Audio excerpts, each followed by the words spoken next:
Contact can be a bit of a challenge for many riders and many horses. And this is especially true if your horse has been taught something else about the contact before you begin either training or retraining your horse. And where do we see this most often? Yep, with ex-racehorses, retired racehorses, OTTBs. Hey there, and welcome to the Daily Strides podcast. My name is Lorna Leeson. I'm an equestrian trainer and coach, and I work with riders from all over the world, helping them to train their horses and do better in the saddle, even if they are working alone without a trainer or coach. And this episode is actually from a week of episodes inside of Daily Strides Premium. It is the Monday episode, the first episode from Daily Strides Premium. We are just setting the foundation for riders to get them set up to then work together for the week to begin thinking about contact. Now, this is the theme within Daily Strides Premium for this month. You do not have to have an ex-racehorse, okay? It does not have to be a thoroughbred or a horse that's been racing. This applies to all horses, and I think it's a conversation that's an important one for you to understand, but then for you to also have with your horse. Okay, so on that note, we're going to dive in, and I'll chat to you after the episode. I'll see you then.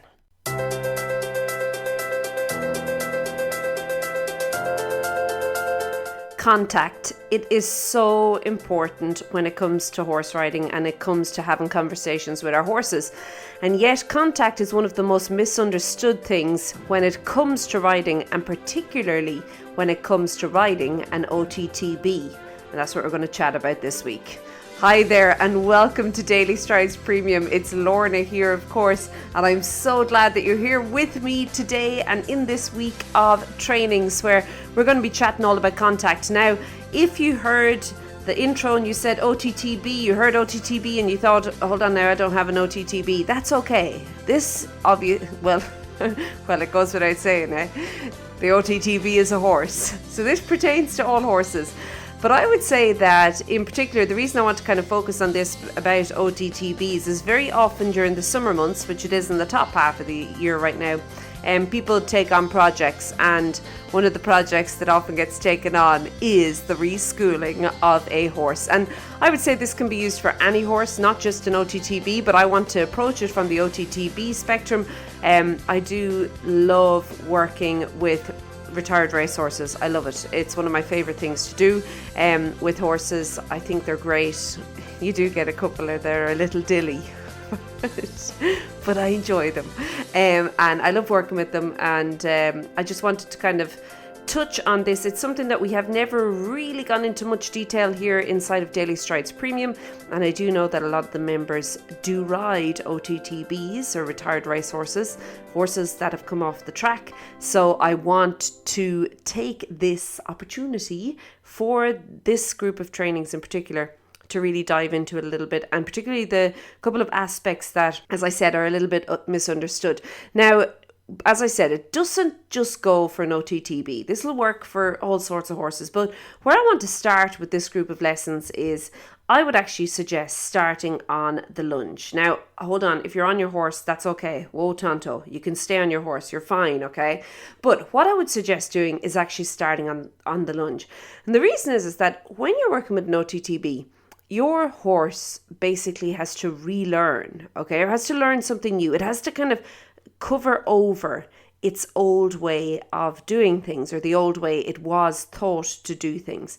And the old way was that when the contact is taken up, the horse takes a pull, okay? So that is kind of one of the very basics when it comes to riding thoroughbreds or working thoroughbreds, whether they're actually racing or they're just working like hacking around, is that they have to pull against a contact. That's kind of, remember, you don't have leg aids when you're riding a thoroughbred, so a racehorse. So the contact is really important, and they are really thought to kind of plow into it, okay, and pull into it, okay. Now, the other thing that your horse has to learn, not relearn in this case, this is learn, is what I just mentioned there, the leg aids, okay. Not only the leg aids, I would say the seat aids as well, because it's very different. Scrubbing on the final furlong looks very different to you trying to refine a half halt, as you can imagine. Okay, they are two different things. Both use the seat, but golly gosh, it's in different ways. Okay, so we want to also then start to educate the horse as to what the aids are. And I'm just mentioning legs and seat here, but of course your voice comes into it. And I would also say then your thought aids as well, that what you're thinking about, things like that, really, really important. Okay.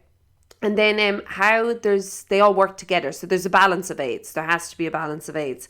Now, your horse, because he doesn't know what the legs are and he's not really quite sure what the seat is, and well, he's been taught something completely different for the contact, it takes time for him to start to actually process all of this, put it all together and learn it. And this is where I think many people make the mistake with an OTTB. They think that, oh, but it's started, it's backed and riding. It is going, I don't know, do we want to use the word broken in? Anyway, a lot of people still use it, but it's going forward. The horse is working. It's all great. So I can just kind of pick up where the other guy left off, and we can start the horse's journey and we can go from there. But that is not the case, okay? Yes, your horse has been backed and your horse is riding and all that, but it's a totally different way of doing it. And it's just important to recognize that and to see that your OTTB, it's almost like you want to start from the beginning again. That's where we start with them, by the way. Start from the beginning again and then work forward. Now, does it have to take ages? No, you could actually start in a day, but I would strongly recommend lunging the horse first, okay? Now, I mentioned the lunging. I want to just kind of go into that a little bit more. So where the lunging comes into effect here is lunging the horse with a bridle.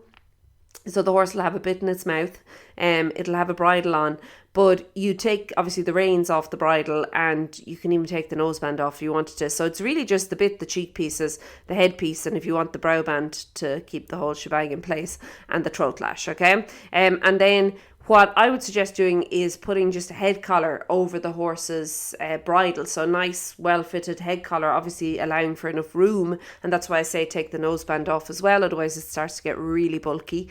But putting a head collar on over it and attaching your lunging rope to the head collar. Now, you can use a lunging cavesson. So you could use that as well. But I find it can get heavy and bulky. And I find for what we want to actually use this for, that can actually put things a little bit backwards. That's just my personal experience. If you've used it and you're happy with it, great. But my personal experience is it kind of muddies the waters a little bit, okay? There's too many things going on. So the reason I suggest with the head collar and just the bridle, the very basic, the most basic of the basic bridle kind of situation on underneath it, is that the horse can get used to working forward with the bit in its mouth without any pulling. Does that make sense? Okay, so we want the horse to get used to the fact that there's a bit in its mouth and that it's okay. It just must work and it must almost relax into the bit, which sounds very strange, but that's what we want, okay? Now, from there, I suggest then using side reins. Not tight, nice and loose. But the reason I want the side reins on, so obviously you would then need either your roller, so a lunging roller, or you could use a saddle. We normally use a saddle, I'm going to be honest. We don't really bother with a roller. We'd normally put a saddle on. And your side reins, and I strongly suggest investing in a good quality pair of side reins that have the stretchy bit. the stretchy bit. It's like there's like an extra little, I don't know, part on it. That's lovely and stretchy, and that's the one I recommend getting, and because they have give, okay. But and then start working the horse on the lunge with the side reins. And some people, it's tempting. They want to tighten the side reins because they want to get the horse on the bit. No. Rein in the temptation there, okay? That's not what we want. What we want here is that, and I'm not saying they must be completely loose either, but well-fitted side reins, okay? And what we want here is that the horse starts to learn that there's a consistent contact, but that he doesn't have to pull against it. And the reason I say on the lunge at this point is because it is easier to teach the horse to go forward on the lunge, a horse that doesn't understand leg aids, than it is in the saddle, okay? In the saddle, there's a lot going on and it can get confusing. Whereas when you're on the lunge, you can use your body language, you can use your voice, you can see what's going on. You have your whip there to back it up, not to hit the horse, just to encourage the horse to go forward. You have all of these things and it can really and truly get the point across to the horse a lot quicker, okay? So that is why I suggest getting onto the lunge first if you do have an OTTB. Now, if you don't, so for perhaps whatever reason, you've chosen to go ahead and ride the horse straight away, that's also okay. But what I'm going to suggest you do then is riding the horse on a looser rein initially, okay? Now, what's really important here is that very often when people get onto OTTBs initially, well, the horse is a little excited, okay? Now remember, this is a horse that has been trained. It has been told your job is to get from A to B as quickly as possible and to beat everybody else doing it. Okay, that's your job.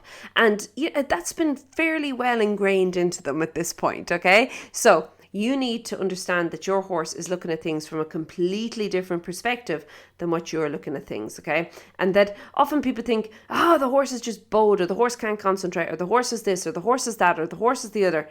No. The horse is just doing what it's been told to do for the last few years of its life, or however long it was at the track, okay? So just important that you remember that. It's going to take time, it's going to take patience. Imagine you trying to learn something different.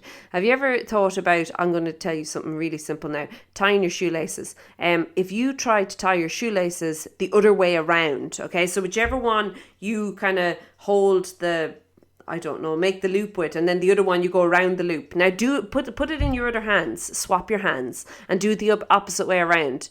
It's difficult. It's going to take time, and you're going to want to kind of keep reverting back to the original way you were doing things because it's easier, okay? It's how you do it.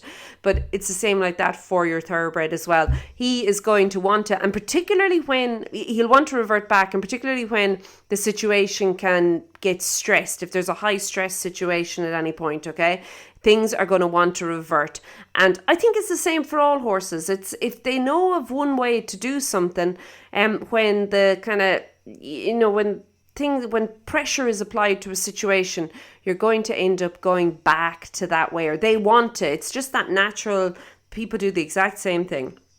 It's just a natural inkling to go back to what's comfortable, and what's comfortable was the way things were always done. Okay, so you have to keep that in mind. Really important that you're patient and that you kind of slowly over time allow this new way, the way you want to ride the horse, to become the new way he does things and to become the way that he will then revert to. And this is why I really and truly believe that taking the time initially, for example, now with the contact, what we're going to be talking about this week, taking the time to really establish a good quality contact with your horse. And by time, I mean that this is ongoing. I would say you could have a good contact. You could start to really make inroads into this in just one ride. I really do believe that. But as I said, as soon as pressure is applied to the situation, the horse is probably going to revert. And this is where it has to be consistent. But I definitely think that after 3 months, if you can give yourself 12 weeks of being really consistent with what you're doing with your thoroughbred and what you're doing with your reschooling, and I mean like consistent to the point where you're not just doing it when you're thinking about it, you are focused on it. This is your job. Whenever you're in the saddle, you're thinking about the contact, and you're thinking about what you are actually expressing and telling your horse, and if it's the correct thing, and if this is what you want to do going forward. If you could do that consistently for 12 weeks, I really and truly believe that you can give you and your horse this really, really good foundation. It's like, it's almost like momentum. You've built it, and it just makes everything else so much easier going forward. So, that all being said and done, let's get in to the actual contact and to actually starting to retrain, if we want, reschool, reprogram, teach our horse what we want, okay, when it comes to contact and when it comes to riding, and in a way that's going to be enjoyable for both you and the horse to work forward in. Okay, I'll see you tomorrow. Bye.